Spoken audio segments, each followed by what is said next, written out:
વલ્લભ જેનો હાથ પકડે એનો હાથ શ્રીનાથજી ક્યારે છોડતા નથી. અને એટલા માટે આવા શ્રી મહાપ્રભુજીના ગુણગાન કરવાના છે.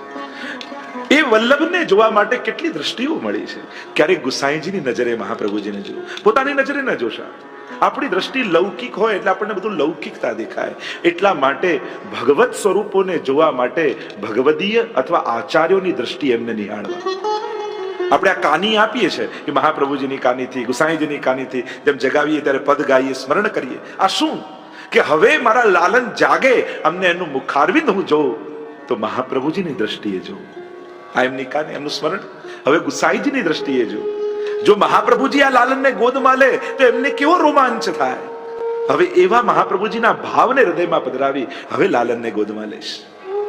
અને એટલા માટે આપણે ત્યાં પ્રકાર છે, સીધો કરવાનો આગ્રહ નથી, કોની આડી થકી અંગીકાર છે એની વિશેષતા છે.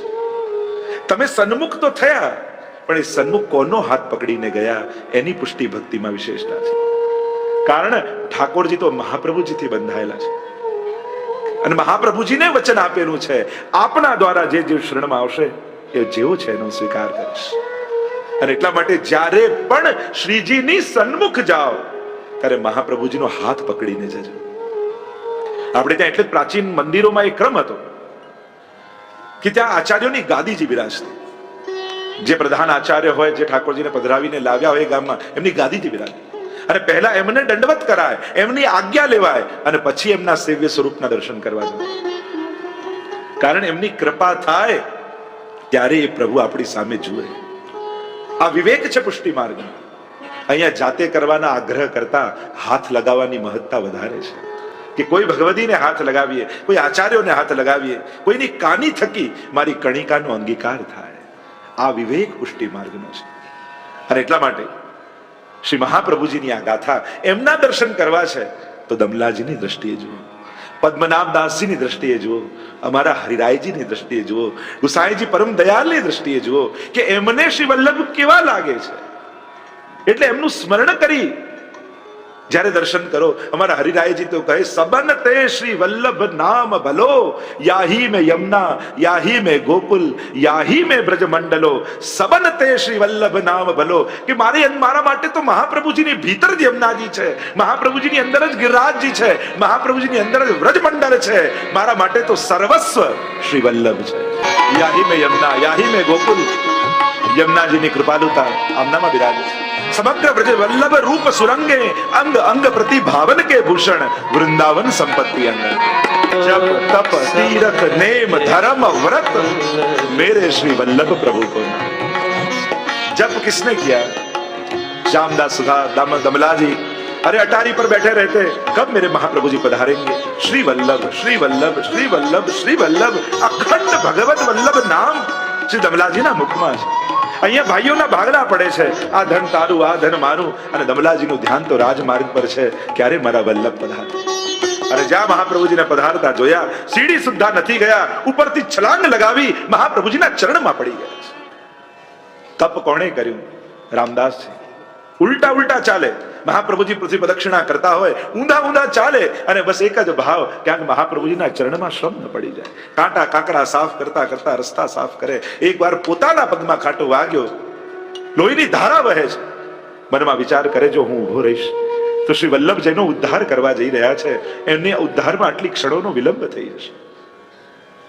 અરે ખરડાતા લોહીના પગવાળા ચાલી રહ્યા છે. મહાપ્રભુજીએ કહ્યું, તર કાંટો કાઢી. જપ તપ તીરથ.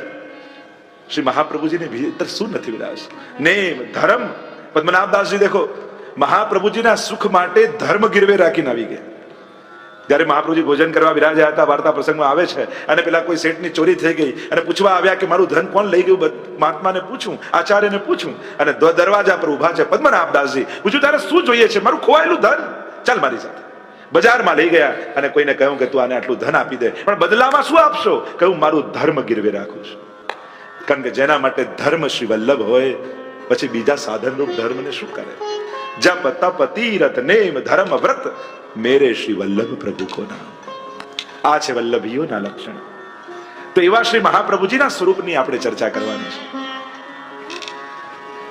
સૌથી પહેલા થોડાક સ્વરૂપની પણ ચર્ચા કરીશું અને દ્વિતીય આખ્યાનના માધ્યમથી જે ગોપાલદાસજી આપણને મહાપ્રભુજીના જીવન ચરિત્રનું દર્શન કરાવ્યું છે. તો આમ સ્વરૂપ અને ચરિત્ર આ બંનેની ચર્ચા, બંનેનો યશોગાન આપણે ગાઈશું. સ્વરૂપ, જે મહાપ્રભુજીના સ્વરૂપના ધ્યાનમાં આપ બોલો છો, ધ્યેયમ સદા વલ્લભમ, એવા શ્રી વલ્લભનું ધ્યાન કરીએ છીએ. કેવા શ્રી વલ્લભ? સૌંદર્યમ નિજરુદગતમ પ્રકટિતમ. દેખો, મહાપ્રભુજીના ભૂતલના પ્રાગટ્યની તો ચર્ચા કરીશું. પહેલા ચર્ચા કરીએ શ્રી વલ્લભના લીલાત્મક પ્રાગટ્યની. નિત્ય લીલામાં શ્રી વલ્લભનું પ્રાગટ્ય છે અને પછી એ ભૂતલ પર પધાર્યા. મેં ગઈકાલે જ કહ્યું હતું, પુષ્ટિ ભક્તિમાં આ ત્રણ શબ્દોની મહત્તા છે: ઐશ્વર્ય, સૌંદર્ય અને માધુર્ય. ઐશ્વર્ય શ્રી યમુનાજીમાં છે. અષ્ટવિધ ઐશ્વર્ય પ્રભુના બિરાજમાન છે, જે યમનાષ્ટકના શ્લોકોમાં 8 શ્લોકોમાં ગણવામાં આવે. સૌંદર્ય શ્રી વલ્લભમાં બિરાજમાન છે, માધુર્ય શ્રીજીમાં બિરાજમાન છે. તો સૌંદર્યમ નિજ હૃદગતમ પ્રકટિતમ સ્ત્રી ગૂઢ ભાવાત્મકમ. સહજ ભાષામાં સમજાવવાનો પ્રયાસ કરીશ, આપણને બધાને સમજાય એ રીતે ચર્ચા કરીશ. આ સૌંદર્ય પદ એમ તો ઘણું ગૂઢ છે, ઘણી ભાવાત્મક ચર્ચાઓ છે. ઠાકોરજી અને સ્વામીજી, એમની લીલા ત્યાં નિત્ય લીલામાં અખંડ રૂપે ચાલે છે. ઠાકોરજીની અંદર બે ભાવ બિરાજમાન છે, પુંભાવ અને સ્ત્રી ભાવ. પ્રભુનો ભાવ, સ્વામીજીનો ભાવ. યા ભોગતા ભાવ અને ભોગ્યા ભાવ, એટલે કે આનંદ લેવાનો ભાવ અને આનંદ આપવાનો ભાવ. આ સીધી ભાષા. સ્વામીજીની અંદર પણ બંને ભાવ બિરાજમાન છે, પુંભાવ અને સ્ત્રી ભાવ. આનંદ આપવાનો ભાવ, આનંદ લેવાનો ભાવ. તો આ બંને ભાવ બિરાજમાન છે. એકવાર ઠાકોરજી અને સ્વામીજી, જેમની અખંડ લીલાઓ થાય, એકવાર પ્રભુ નિકુંજમાં બિરાજમાન છે અને નિકુંજમાં બિરાજેલા પ્રભુ સ્વામીજીના ચિંતનમાં એવા મગ્ન બની ગયા, રાધા રાધા રાધા રાધા. ઠાકોરજીના રોમ રોમ માંથી સ્વામીજીનું સ્મરણ થવા લાગ્યું અને કહેવાય છે કે પ્રભુનું આખું શ્રીઅંગ દર્પણ જેવું થઈ ગયું ને એમાં રાધાજીનું પ્રતિબિંબ દેખાવા લાગ્યું. એવા મગ્ન બન્યા. એટલામાં સ્વામીજી શ્રી ઠાકોરજીને મળવા પધાર્યા અને મળવા પધાર્યા અને દૂરથી જોયું તો કોઈ ગોપીનું પ્રતિબિંબ, જેમ રાધાજીનું પ્રતિબિંબ સ્વયં પ્રદર્શિત થતું હતું પ્રભુના હૃદયમાં. અને સ્વામીજીને એમ થયું કે કોઈ ગોપીજન ઠાકોરજીની પાસે બિરાજમાન છે. અને જ્યાં આવું થયું કે એમ થયું કે કોઈ ગોપીને લઈને ઠાકોરજી બિરાજ્યા છે. અને સ્વામીજીએ માન ધરી દીધું, અરે હું પ્રભુને મળવા આવી અને પ્રભુ કોઈ અન્ય ગોપી સાથે બિરાજ્યા છે, જાઓ પ્રભુ, આપની સાથે વાત નહીં કરું. અને પીઠ દઈને સ્વામીજી બિરાજી ગયા. ઠાકોરજીને થયું કે અરે, હું સ્વયં સ્વામીજીના ચિંતનમાં હતો અને મારા રોમ રોમમાં સ્વામીજી જ પ્રગટ થયા હતા અને હું એમના ચિંતનમાં આટલો મગ્ન હતો, છતાંય સ્વામીજી માન ધરે છે, તો જાઓ સ્વામીજી, હું પણ આપની સાથે વાત નહીં કરું. આવી માન લીલા તો હંમેશા ચાલતી અને ઠાકોરજી પણ પીઠ દઈને બિરાજી ગયા. પણ બંનેની સંકટ એ છે કે આ બંને એકબીજાને જોયા વગર એક ક્ષણ રહી શકતા નથી. જ્યાં કેવલ મુખ ફેરવીને બેઠા, અહીંયા સ્વામીજીના હૃદયમાં એવો તાપ થયો પ્રભુને મળવાનો કે રહી ન શકે. અને ત્યાં ઠાકોરજીના હૃદયમાં એવો તાપ, પ્રબળ વિપ્રયોગ પ્રગટ થયો અને સ્વામીજીને જોયા વગર એક ક્ષણ ન રહી શકે. અને એ જ સમયે સ્વામીજીના હૃદયમાંથી પુંભાવ, ઠાકોરજીનો ભાવરૂપ, અને ઠાકોરજીના હૃદયમાંથી સ્ત્રી ભાવરૂપ, સ્વામીજીનો ભાવ, આ બંને પ્રગટ થયા. અને ત્રીજું સાક્ષી સ્વરૂપ પ્રગટ થયું. અને આ ત્રણેય સાક્ષી સ્વરૂપ એટલા માટે, કારણ આનંદ તો લીલામાં પ્રગટ થાય, પણ જ્યાં સુધી સાક્ષી ભાવે એનું દર્શન ન કરે ત્યાં સુધી લીલાના રસનો સંપૂર્ણ આનંદ અનુભવ ન થાય. એક્ઝામ્પલ આપીને સમજાવું તો એક ઓરડામાં બહુ સુંદર સુંદર દાગીના અને શણગાર અને વસ્ત્રો રાખ્યા છે, બહુ સારામાં સારા તમારા પહેરવા માટે, અને તમે પહેરવા ગયા પણ એ ઓરડામાં ક્યાંય અરીસો ન હોય તો તમને આનંદ આવે? તમે ગમે તેટલા સારા દાગીના પહેર્યા હોય, ગમે તેટલા સારા વસ્ત્રો પહેર્યા હોય, પણ જ્યાં સુધી સાક્ષી ભાવે તમે તમારી જાતને ન જોઈ લો ત્યાં સુધી એ દાગીના પહેરવાનો આનંદ આવતો નથી. તમને પૂર્ણ રસ, પૂર્ણ આનંદ નથી અનુભવ થતો. ખાલી પહેરવાનો જ આનંદ નથી હોતો, એ તો લીલા કરી પહેરવાની, પણ જ્યાં સુધી તમે એનો દર્શન કરી અને એનો આનંદ ન માણો ત્યાં સુધી એ રસનો સંપૂર્ણ અનુભવ નથી થતો. એમ ઠાકોરજીને સ્વામીજી લીલા કરે છે, પણ એ સાક્ષી સ્વરૂપ પ્રગટ કરી અને સ્વયંની લીલાના આનંદને સંપૂર્ણ રૂપે માણે છે. તો આ ત્રીજું સાક્ષી સ્વરૂપ પ્રગટ થયું, અને એ સાક્ષી સ્વરૂપ જે પુંભાવ સ્ત્રી ભાવ યુક્ત છે, ઠાકોરજી પાસે પધાર્યા અને કહ્યું, અરે સ્વામીજી તો માન ધરે, પણ એમને કોઈ ગલત ફહેમી થઈ ગઈ. એમને થયું કે અન્ય કોઈ ગોપી બિરાજમાન છે અને એટલા માટે આપનાથી રિસાઈ ગયા. અને એમ સુંદર સુંદર વચનો કહી ઠાકોરજીને મનાવ્યા. આવ્યા સ્વામીજી પાસે અને સ્વામીજીને મનાવ્યા કે અરે ઠાકોરજીની પાસે બીજું કોઈ જ નહોતું. એ આપનું ચિંતન કરતા કરતા આપનું જ સ્વરૂપ આપના શ્રીઅંગમાં વ્યાપી ગયું હતું, અને આપે માન ધર્યું એ ખોટું કર્યું. અરે એ તો આપના જ ચિંતનમાં હતા, એ તો સદાય આપનું જ નામ જપતા રહે છે, આપને જોયા વગર એક ક્ષણ રહી શકતા નથી. અને જ્યારે આવા વચનો સ્વામીજીને કહ્યા ત્યારે સ્વામીજીને ખૂબ તાપ થયો. અરે મેં પ્રભુ સાથે ખોટો માન ધર્યો, ખોટો ઝઘડો કર્યો, લાવ પ્રભુને જઈને મનાવું. અને શ્રી વલ્લભ સ્વામીજીનો હસ્ત પકડીને લઈને આવ્યા ઠાકોરજી પાસે, અને સ્વામીજી નીચે બિરાજમાન થયા. બે હાથ જોડી અને ઠાકોરજી આગળ 3 વાર પંચાક્ષર મંત્રનો ઉદ્ઘોષ કર્યો. અને એ સમયે પંચાક્ષર મંત્રનું પ્રાગટ્ય લીલામાં થયું કે હે કૃષ્ણ, હું તમારી છું, હે કૃષ્ણ હું તમારી છું, હે કૃષ્ણ હું તમારી છું. અને આમ જ્યારે સ્વામીજીના મુખમાંથી આ પંચાક્ષર મંત્રનું પ્રાગટ્ય નિત્ય લીલામાં ઠાકોરજીની સન્મુખ થયું, અને જ્યારે 3 વાર ઉચ્ચારણ કર્યું, પ્રભુનું પણ માન હરાઈ ગયું. અરે સ્વામીજી, હું તો સદાય આપના ચિંતનમાં રહું છું. અને હાથ પકડી સ્વામીજીને નિકટ સિંહાસન પર બિરાજમાન કરી દીધું. અને જ્યાં એકમેકને જોઈને પ્રસન્ન થવા લાગ્યા, તો આ લીલામાં સાક્ષી રૂપ પ્રગટેલું આ સ્વરૂપ બંને યુગલ સ્વરૂપની નીચે આવીને બિરાજમાન થઈ ગયું. બે હાથ જોડી અને ત્યારે એમના મુખમાં શબ્દો ઉચ્ચર્યા કે શ્રી એટલે સ્વામીજી, કૃષ્ણ એટલે ઠાકોરજી. અને ત્યાં આ સ્વરૂપના મુખમાંથી શબ્દો નીકળ્યા, શ્રી કૃષ્ણ શરણમ મમ, શ્રી કૃષ્ણ શરણમ મમ, શ્રી કૃષ્ણ શરણમ મમ. અને આમ અષ્ટાક્ષર મંત્રનું લીલામાં પ્રાગટ્ય થયું. આ 2 મંત્રોના પ્રાગટ્ય લીલામાં છે. અને જ્યારે એ જ સ્વામીજી રૂપ ભૂતલ પર પધાર્યા ત્યારે દૈવી જીવોને આ મંત્ર આપ્યા છે. અને જ્યારે આ બંને જ્યારે મંત્રનું ઉચ્ચારણ એ સાક્ષી સ્વરૂપના મુખમાંથી સાંભળ્યું ત્યારે યુગલ સ્વરૂપ ખૂબ પ્રસન્ન થયું અને કહ્યું કે આપે અમારા માનને દૂર કર્યું છે, એટલે આપ અમને બંનેને અતિશય પ્રિય છો, એટલે અમે આપનું નામ શ્રી વલ્લભ રાખીએ છીએ. બોલીએ શ્રી વલ્લભાધીશ કી જય. અને નિત્ય લીલામાં ત્યારે આ સ્વરૂપનું નામ શ્રી વલ્લભ રૂપે નામાભિકરણ સ્વયં ઠાકોરજી અને સ્વામીજીએ કર્યું. વલ્લભનો અર્થ થાય અતિ પ્રિય, જે અતિશય પ્રિય હોય. એટલે આપણે કહીએ પ્રાણ વલ્લભ, જે પ્રાણથી પણ પ્રિય છે. તો જે ઠાકોરજી અને સ્વામીજીને અતિશય પ્રિય છે, એમનું નામ નિત્ય લીલામાં પડ્યું શ્રી વલ્લભ. આમ નિત્ય લીલા ગોલોકધામમાં શ્રી મહાપ્રભુજીના પ્રાગટ્યની વાત કરી. એકવાર નિત્ય લીલામાં રાસ થઈ રહ્યો છે. જો આપણે ત્યાં શ્રી મહાપ્રભુજીના 3 સ્વરૂપોની ચર્ચા, રૂપમ તત ત્રિતયાત્મકમ પરમભિધેયમ સદા વલ્લભમ. ત્રિતયાત્મક સ્વરૂપ મહાપ્રભુજીના માનવામાં આવે. ભક્તિ માર્ગમાં આ 2 ભેદ સમજવા, આકાર અને સ્વરૂપના. ગિરિરાજજી પર્વત આકારે છે પણ સ્વરૂપથી તો હરિદાસ વર્રે છે.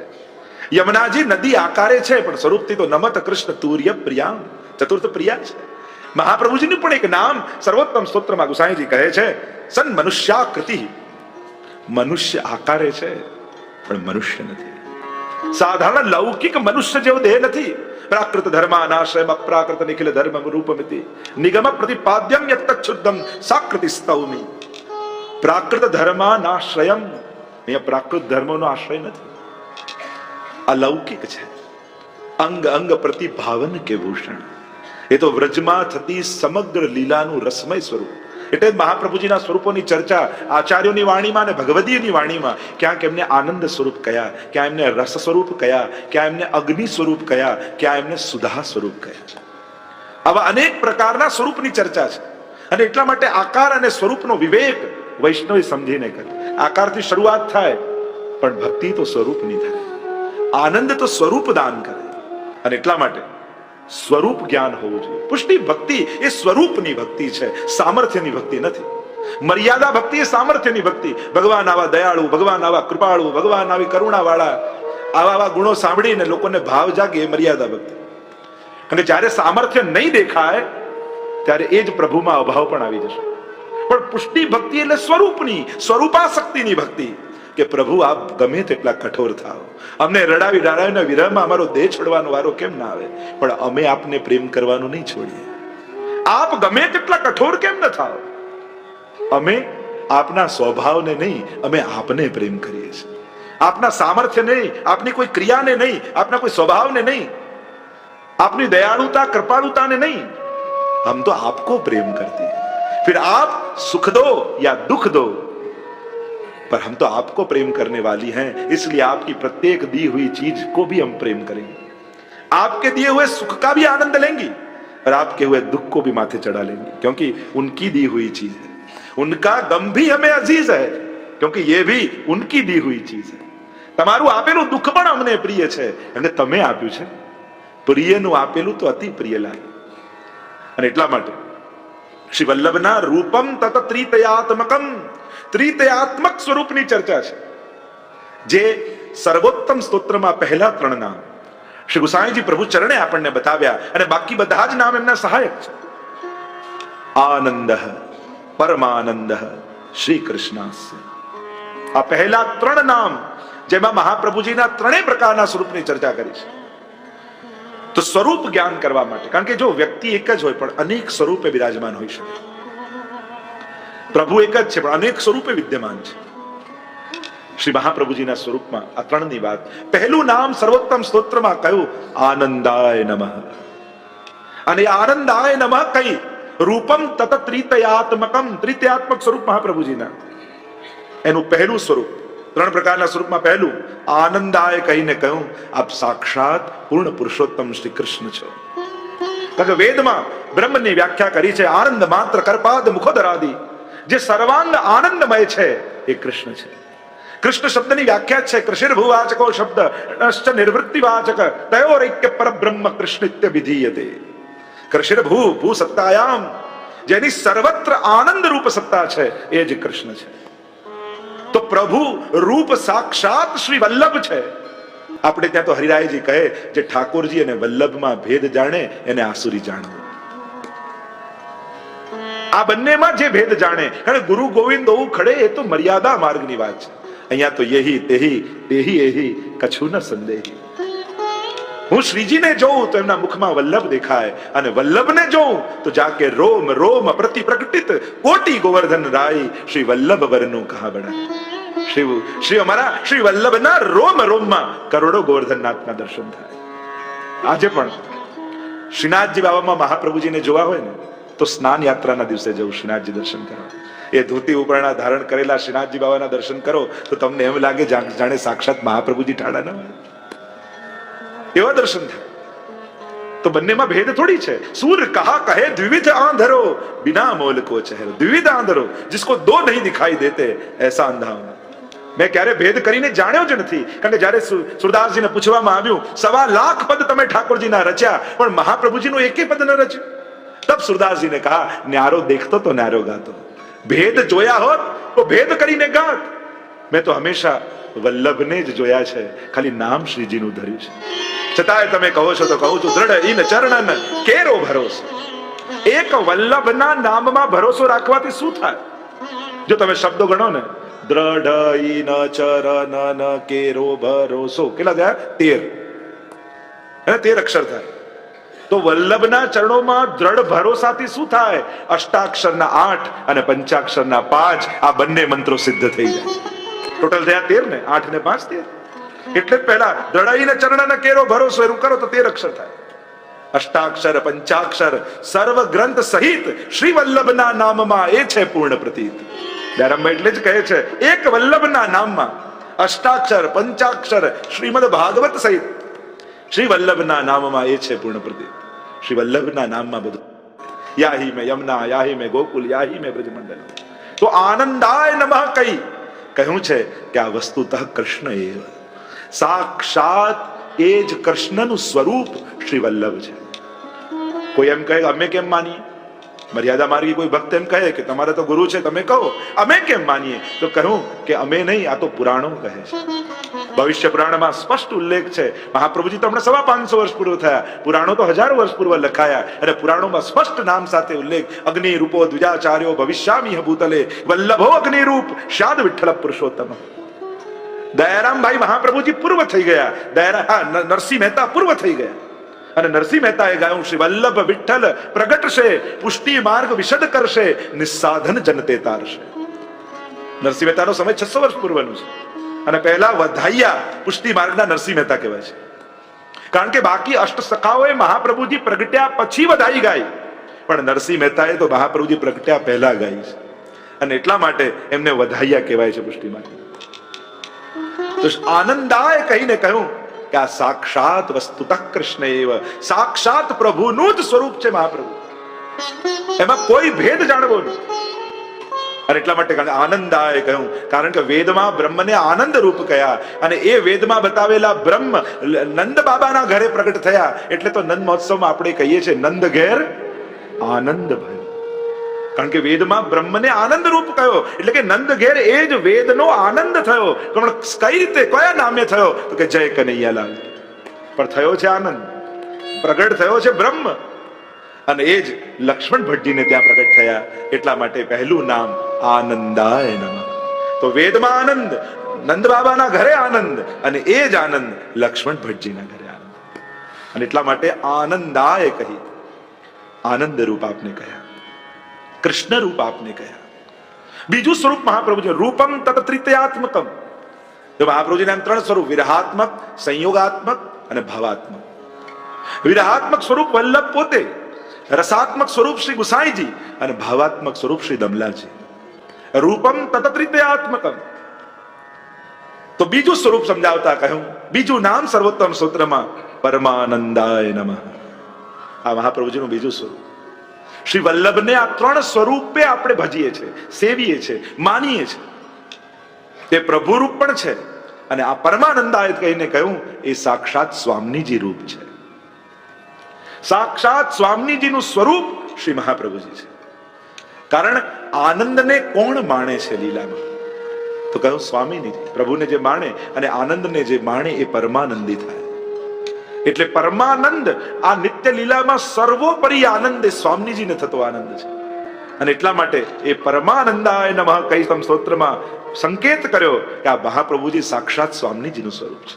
અને એટલા માટે આપણે ત્યાં નિત્ય લીલામાં એવો પ્રસંગ કહેવામાં આવે છે કે જ્યારે એકવાર વ્રજભક્તો બધા યમુનાજી પાસે ગયા અને વિનંતી કરી કે આજે રાસના સ્વામીની આપ બનો અને રાસ થાય. અરે સ્વામીજીને ખબર પડશે તો ખીજશે, એ નિકુંજમાં બિરાજ્યા હશે ત્યારે રાસ કરીશું, એમને નહીં ખ્યાલ આવે.